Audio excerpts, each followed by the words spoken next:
तो नमस्कार दोस्तों, मेरा नाम है प्रशांत शर्मा और आज हम एनालाइज करेंगे हिंदुस्तान यूनिलीवर लिमिटेड कंपनी को। बात करें तो एफएमसी सेक्टर की इंडिया की सबसे बड़ी नंबर 1 कंपनी है। कंपनी बहुत ही स्ट्रॉन्ग ब्रांड होल्ड करती है, कंपनी का बहुत ही बढ़िया मार्केट शेयर है। और आज की इस वीडियो में इसी कंपनी का हम फंडामेंटल एनालिसिस करेंगे और डिटेल में हम कंपनी का फंडामेंटल एनालिसिस करेंगे।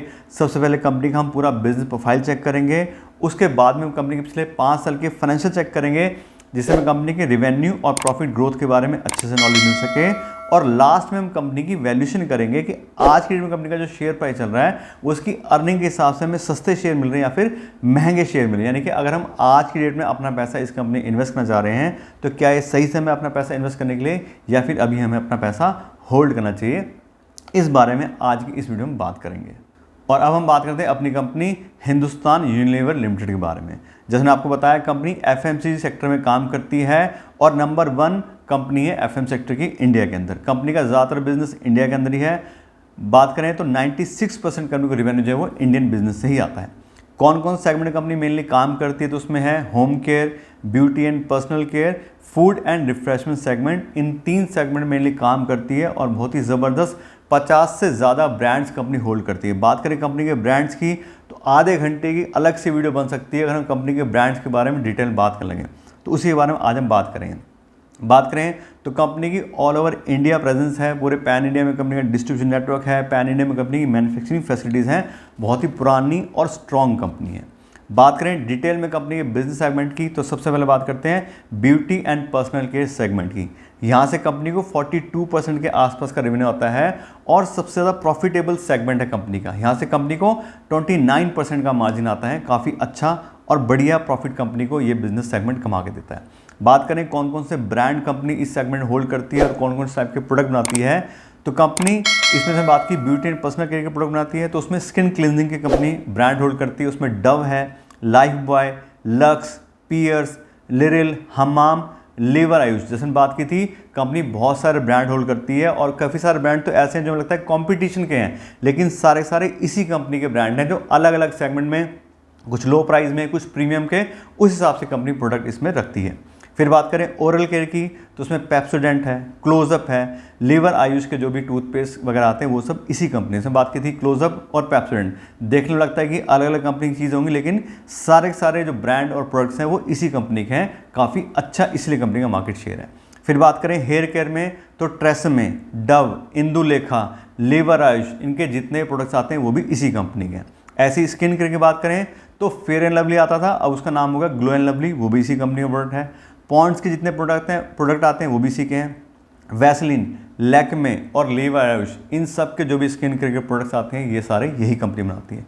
फिर बात करें कलर कॉस्मेटिक्स की तो लैक्मे के जितने भी ब्रांड्स के जो भी प्रोडक्ट्स हैं वो भी इसी कंपनी के हैं। तो काफ़ी अच्छे और स्ट्रॉन्ग ब्रांड कंपनी होल्ड करती है, इसलिए कंपनी काफ़ी अच्छा मार्केट शेयर है। नंबर 1, नंबर 2 पे ज़्यादातर इसके प्रोडक्ट्स होल्ड करते हैं। फिर बात करें होम केयर सेगमेंट की तो यहाँ से कंपनी को 29% आता है और इसमें कंपनी बहुत सारे अलग टाइप के प्रोडक्ट बेचती है। उसमें कुछ मासेस वाले हैं, कुछ पॉपुलर हैं और कुछ प्रीमियम सेगमेंट के हैं। यहाँ बात करें कंपनी कौन कौन से ब्रांड होल्ड करती है तो कंपनी हाउस होल्ड केयर में विम है, CIF, डोमैक्स, सनलाइट और नेचर प्रोटेक्ट, ये सारे जो ब्रांड हैं वो इसी कंपनी है। फिर फैब्रिक वॉश की बात करें तो कंफर्ट है, व्हील, रिन, सर्फ एक्सेल, उसके अलावा लव एंड केयर के जो भी प्रोडक्ट्स हैं वो इसी कंपनी के। जैसे पहले बात की थी कि व्हील की बात कर लो, रिन की बात कर लो, सर्फ एक्सेल की बात करो, ये सारे जो भी डिटर्जेंट हैं वो इसी कंपनी के हैं। तो कोई भी कस्टमर अगर पिकअप करता है तो रेवेन्यू इसी कंपनी का इंक्रीज होता है। उसके बात करें फूड एंड रिफ्रेशमेंट सेगमेंट की तो यहाँ से भी कंपनी को 29% होता है। इसके अंदर कंपनी बहुत सारे अलग टाइप के प्रोडक्ट बनाती है। उसमें केचप हैं, jam, T, coffee, soup, ice cream और न्यूट्रिशन के प्रोडक्ट हैं वो सारे इस सेगमेंट की कंपनी बनाती है। बात करें कौन कौन से ब्रांड कंपनी इस सेगमेंट होल्ड करती है तो फूड्स में कंपनी के पास में है नॉर, जिसके सूपी नूडल वगैरह काफ़ी फेमस हैं, किसान टोमेटो केचप, अन्नपूर्णा के जितने प्रोडक्ट आते हैं ये सब इसी कंपनी है। बेवरेज की बात करें तो लिप्टन की चाय, Bru, Brooke Bond red label, Taj Mahal, Taaza, 3 roses, ये ज़्यादातर जो टी कॉफ़ी के ब्रांड्स हैं वो भी इसी कंपनी के हैं, यही कंपनी होल्ड करती है। न्यूट्रिशन की बात करें तो हॉर्लिक्स, सबने नाम सुना है, वो भी इसी कंपनी का है। आइसक्रीम की बात करें तो क्वालिटी वॉल्स की जो आइसक्रीम आती हैं वो भी इसी कंपनी के हैं। उस बात करें कंपनी के फुटप्रिंट की, जिसमें पहले बात की थी कंपनी ऑल ओवर इंडिया में प्रेजेंट है, काफ़ी अच्छा नेटवर्क है। तो बात करें तो कितना बड़ा नेटवर्क है, तो लगभग 80 लाख से ज़्यादा स्टोर्स के अंदर कंपनी के ब्रांड्स बिकते हैं और इंडियन हाउस होल्ड में 90% ज़्यादा लोग हैं वो कोई ना कोई इस कंपनी का प्रोडक्ट या ब्रांड यूज़ करते हैं। तो बहुत ही ज़बरदस्त पेनिट्रेशन है कंपनी की, गांव-गांव में, जगह जगह, हर जगह कंपनी के प्रोडक्ट्स अवेलेबल हैं। और जैसे पहले वक्त बताया था कि इंडियन बिजनेस है कंपनी का, सारा 96% जो रेवेन्यू कंपनी को इंडियन मार्केट से आता है, सिर्फ 4% जो आउटसाइड इंडिया कंपनी माल थोड़ा बेचती है वहाँ से कंपनी में आता है। तो मेनली कंपनी का सारा बिजनेस इंडियन मार्केट पे ही है। तो इंडियन मार्केट पे डिपेंडेंसी, कोई बाहर ज़्यादा कोई ऐसी डिपेंडेंसी नहीं है कि अमेरिका में क्या हो रहा है, यूरोप में क्या हो रहा है, उससे कोई मतलब नहीं है, सारा इंडिया में ही कंज्यूमर है। फिर बात करें कंपनी के मार्केट लीडरशिप की, तो ज़्यादातर जो कंपनी के प्रोडक्ट्स हैं, चाहे वो स्किन केयर के हो, हेयर केयर, फैब्रिक वॉश, आप नाम से ही जानते हो, वो अपने अपने सेगमेंट के लीडर हैं। कोई नंबर 1 पे है, कोई नंबर 2 पे, इस तरह के सारे ब्रांड्स हैं। और बात करें तो ओवरऑल बात करें तो 90% ऐसे इनके प्रोडक्ट्स हैं जो 90% अपने मार्केट लीडर हैं अपने अपने बिजनेस सेगमेंट में। तो बहुत ही स्ट्रॉन्ग कंपनी का बिजनेस प्रोफाइल है। जैसे पहले आपको बताया था कंपनी काफ़ी बड़ी है, ऑलरेडी सारे बात करें तो जितने प्रोडक्ट की बात की, ब्रांड्स की बात की, सारे स्टैब्लिश हैं। तो बहुत ही अच्छा और बहुत ही स्ट्रॉन्ग मार्केट शेयर भी है और कंपनी अच्छे प्रोडक्ट बनाती है, इसलिए कंपनी इतने अच्छे ब्रांड भी डेवलप कर पा रही है। तो बात करें तो बिजनेस वाइज तो कोई कहने की बात नहीं है, बहुत ही स्ट्रॉन्ग कंपनी है। फिर बात करें कंपनी के शेयर होल्डिंग पैटर्न की, किन किन लोगों ने इस कंपनी में अपना पैसा इन्वेस्ट किया हुआ है। तो प्रमोटर्स के पास में कंपनी के 62% शेयर है, एफआईज के पास में 13% है, डीआईज के पास भी सेम 13% है और पब्लिक के पास में कंपनी के 12% शेयर है। तो क्लियर दिखाई दे रहा है सब ने अपना पैसा इन्वेस्ट किया है। क्यों किया? क्योंकि कंपनी अच्छी है, ब्रांड अच्छे हैं और एक ऐसी कंपनी है जो इसको बोलते हैं हम एक तरीके से कि चाहे मार्केट ऊपर हो या नीचे हो, एफएमसीजी का तो माल बिकता ही बिकता है। कोरोना आया, कुछ भी आया, इन कंपनी का हमेशा माल बिका। तो एक ऐसे डिफेंसिव स्टॉक होते हैं, चाहे मार्केट ऊपर जाए नीचे जाए, इन कंपनी को ज़्यादा फर्क नहीं पड़ता, इनका शेयर प्राइस भी बहुत ज़्यादा गिरता नहीं है और काफ़ी स्टेबल इन्वेस्टमेंट रहेगी अगर हम इस कंपनी इन्वेस्टमेंट के लिए देखते हैं। और अब हम बात करते हैं कंपनी के फाइनेंशियल्स के बारे में कि पिछले 5 साल में कंपनी की रेवेन्यू और प्रॉफिट्स में कैसी ग्रोथ आई है। उसके लिए पिछले 5 साल कंपनी का फाइनेंशियल डेटा हम चेक करते हैं और सबसे पहले देखते हैं कंपनी का रेवेन्यू। 2020 में कंपनी का ग्रोथ लगभग 40,000 करोड़ के आसपास और जो कि 2024 में काफ़ी अच्छे से इंक्रीज होकर 62,000 करोड़ हो गया है। और देखिए तो लगातार हर साल कंपनी के रेवेन्यू में ग्रोथ आई है। परसेंटेज की बात करें तो 10% के बहुत ही अच्छे सीजीआर से कंपनी में ग्रोथ आई है। अब 10% को मैं अच्छा क्यों कह रहा हूँ कि कंपनी ऑलरेडी काफ़ी ज़्यादा मार्केट एक्विजिशन कर चुकी है, अच्छा खासा मार्केट शेयर है। तो जब कंपनी बहुत ज़्यादा बड़ी हो जाती है तो उसमें 30% 25% के हिसाब से ग्रोथ नहीं होती है, 10% से 15% की एवरेज से ही बड़ी कंपनियां ग्रो करती हैं और उसी हिसाब से इस कंपनी का बिजनेस ग्रो हो रहा है। तो काफ़ी अच्छा कंपनी अपना बिजनेस जो है वो इंक्रीज कर पा रही है। उसका आप देखोगे ऑपरेटिंग प्रॉफिट 24-25% की बहुत ही बढ़िया और स्टेबल यहाँ पे देखें तो कंपनी ऑपरेटिंग प्रॉफिट मार्जिन है। इन्फ्लेशन भी आती है, सब चीज़ें हैं, बहुत सारे अप डाउन आए, लेकिन यहाँ देखें तो 24-25% काफ़ी अच्छा company operating profit margin manage कर रही है। अब क्यों मैनेज कर रही है? क्योंकि कंपनी का ब्रांड अच्छा है, कंपनी के प्रोडक्ट अच्छे हैं, उसमें दम है, इसलिए कंपनी अच्छा प्राइस चार्ज कर पाती है। और क्योंकि कंपनी ज़्यादातर माल बल्क में खरीदती है तो इसलिए कंपनी अपनी इनपुट कॉस्ट भी कहीं ना कहीं अच्छे से मैनेज कर लेती है, इसीलिए कंपनी का इतना अच्छा ऑपरेटिंग प्रॉफिट मार्जिन आ रहा है। उसके बात करें नेट प्रॉफिट की तो 6,700 करोड़ के आसपास कंपनी नेट प्रॉफिट था 2020 में और यहाँ भी देखें तो 10,282 करोड़ हो गया कंपनी का 2024 में नेट प्रॉफिट। यहाँ भी देखें तो 11% के काफ़ी अच्छे सीजीआर से कंपनी के प्रॉफिट में भी ग्रोथ आई है। तो कंपनी की सेल्स भी अच्छे से इंक्रीज हो रही है और प्रॉफिट भी इंक्रीज हो रहा है, यही एक अच्छे बिजनेस की पहचान है। उस बात करें कंपनी के फ्री कैश फ्लो की तो कोई दिक्कत ही नहीं है। पिछले 5 साल से लगातार हर साल company free cash flow manage कर रही है और बढ़िया भर के फ्री कैश फ्लो है। 5,000 करोड़, 8,000 करोड़, 14,000 करोड़ के आसपास आ गया 2024 में। तो एक कंपनी कैश रिच कंपनी है, कंपनी को बहुत ज़्यादा पैसा अब वापस अपने बिजनेस में लगाना नहीं पड़ता है, सारा कैपिटल एक्सपेंडिचर सब चीज़ें अच्छे से हो गई हैं, इसलिए कंपनी इतना अच्छा फ्री कैश फ्लो मैनेज कर पा रही है। अब क्योंकि कंपनी अच्छा फ्री कैश फ्लो मैनेज कर पा रही है, उसको ज़्यादा पैसे की रिक्वायरमेंट नहीं है, कैश रिच कंपनी है, इसलिए कंपनी डिविडेंड भी देती है और थोड़ा बहुत नहीं भर के कंपनी डिविडेंड पेमेंट कर रही है। 119%, 90%, 96% 2024 में 90% ज़्यादा पैसा कंपनी अपने प्रॉफिट का अपने इन्वेस्टर को एज ए डिविडेंड वापस कर देती है, क्योंकि कंपनी के पास ऑलरेडी काफ़ी पैसा है, उसको बिजनेस रन करने के लिए बहुत ज़्यादा पैसे की रिक्वायरमेंट नहीं है, सारे रिजर्व बन चुके हैं। तो बहुत ही बढ़िया डिविडेंड पेमेंट करने वाली कंपनी है। तो कंपनी का बिजनेस भी ग्रो हो रहा है और साथ साथ कंपनी अपने इन्वेस्टर को काफ़ी अच्छा डिविडेंड पेमेंट भी करती है। तो अगर आप ऐसी कंपनी इन्वेस्ट करना चाह रहे हैं जो हैवी डिविडेंड पेमेंट करती है तो उसमें से एक कंपनी ये है।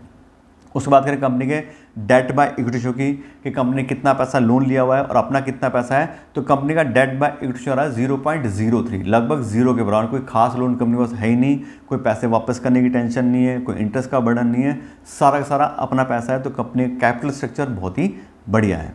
उसके बाद करें ROE की, तो कंपनी का पिछले साल का 20% का रिटर्न ऑन इक्विटी है और पिछले 5 साल की एवरेज आ रही है 24% की, जबकि 15% उससे ज़्यादा किसी कंपनी का अगर ROE हो तो उसको काफ़ी अच्छी कंपनी माना जाता है।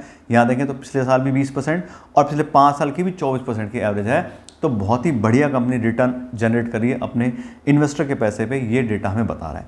तो कुल मिला के बात करें तो बहुत ही बढ़िया एक्सीलेंट फाइनेंशियल है कंपनी के, रिवेन्यू में ग्रोथ, सेल्स में growth, free cash flow available है, कोई डेट नहीं है, डिविडेंड पेमेंट कर रही है, सब चीज़ें बढ़िया हैं। तो कुल मिला के देखें तो बहुत ही स्ट्रॉन्ग और बढ़िया एक्सीलेंट फाइनेंशियल कंपनी होल्ड करती है। और अब हम बात करते हैं कंपनी की वैल्यूएशन के बारे में कि आज की डेट में कंपनी का जो शेयर प्राइस चल रहा है वो इसकी अर्निंग के हिसाब से हमें सस्ते शेयर मिले या फिर महंगे शेयर मिले, कि ठीक है कंपनी अच्छी है, ब्रांड अच्छा है, सब कुछ अच्छा है, लेकिन शेयर प्राइस क्या चल रहा है। अगर बहुत ज़्यादा अच्छी कंपनी है, उसको बहुत ज़्यादा एक्स्ट्राऑर्डिनरी प्राइस पे हम खरीदेंगे तो बहुत ज़्यादा हमारा रिस्क इंक्रीज हो सकता है, कि हो सकता है कंपनी इस प्राइस पे दोबारा आए ना आए। आज की डेट में कंपनी के साथ लोगों के सेंटीमेंट ज़्यादा हैं लेकिन कल को कम हो सकते हैं, तो इसलिए वैल्यूएशन चेक करनी बहुत ज़रूरी होती है और उसी से हम आगे मेनली डिसाइड करते हैं कि हमें कंपनी से इन्वेस्ट करना नहीं करना है।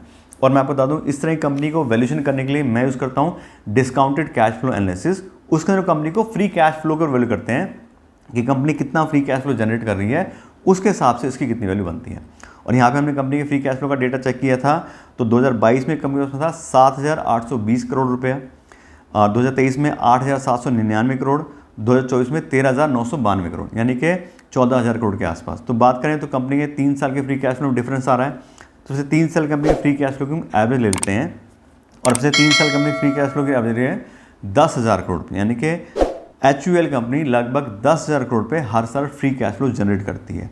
और इस 10,000 करोड़ के हिसाब से जो पूरी कंपनी वैल्यू बनती है वो आती है 5 लाख करोड़ रुपए, यानी कि हमें 10,000 करोड़ पे हर साल फ्री कैश फ्लो कमाना है आगे आने वाले सालों तक, तो आज की डेट में इस कंपनी में हमें 5 लाख करोड़ रुपए इन्वेस्ट करने पड़ेंगे। ये इस वैल्यूएशन का मतलब है।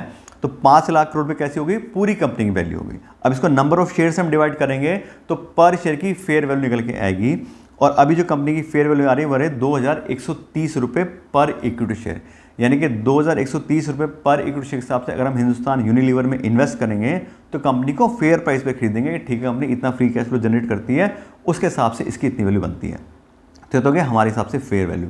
अब बात करते हैं कंपनी के करंट शेयर प्राइस की, आज में एक्चुअल शेयर प्राइस क्या चल रहा है। तो अभी जो कंपनी के शेयर ट्रेड कर रहे हैं वो आ रहे हैं 2,622, यानी कि 2130 निकाला तो 2,600 रुपये के आसपास कंपनी के शेयर ट्रेड कर रहे हैं और 2100 के आसपास हमारी फेयर वैल्यू आ रही है। तो कंपनी थोड़ी सी ओवर वैल्यूएशन में, या बात करते हैं तरीके से प्रीमियम में है। क्यों प्रीमियम में, बिल्कुल क्लियर दिखाई दे रहा है, कंपनी इतनी अच्छी है, इतने अच्छे ब्रांड है, सब चीज़ें हैं, तो पूरी मार्केट उसको हाई वैल्यूएशन दे रही है। तो ऐसा नहीं है कि कंपनी के शेयर प्राइस ऊपर नीचे नहीं होते हैं, तो कंपनी के प्राइस ऊपर नीचे होते हैं, थोड़ा मार्केट डाउन हो कुछ हो तो हम एक अच्छे से एंट्री ले सकते हैं। लेकिन बात करें तो अभी थोड़ी सी ओवर वैल्यूएशन में है। लेकिन बात करें तो कंपनी अच्छी है, हमने सारे ब्रांड चेक कर लिए, कंपनी के सारा डेटा चेक कर लिया, कंपनी अच्छी है, तो इन्वेस्ट ना करने का तो कोई मतलब नहीं है। इस तरह की कंपनी तो बिल्कुल भी छोड़नी नहीं चाहिए।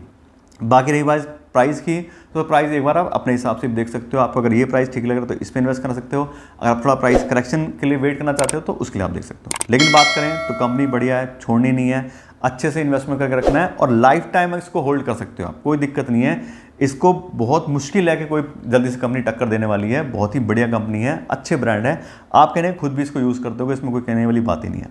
तो इससे बात करें तो हमने चेक कर लिया अच्छे से, नंबर 1 ब्रांड है, नंबर 1 कंपनी है, बिल्कुल। अगर आपने पैसा ऑलरेडी इन्वेस्ट किया तो बिल्कुल इन्वेस्ट रहिए, और आप इन्वेस्ट करना चाह रहे हैं तो अच्छे से चेक करके आप इसमें इन्वेस्टमेंट कर सकते हैं। तो इससे बात करें तो कंपनी के बारे में आपको डिटेल नॉलेज दे दी है। आशा करते हैं आपको वीडियो अच्छी लगी होगी। अगर आपको वीडियो अच्छी लगी हो तो उसको लाइक और शेयर ज़रूर कीजिएगा, और अगर आप मेरे चैनल पर नए हैं तो मेरे चैनल को भी सब्सक्राइब कर लीजिएगा। Thank you so much.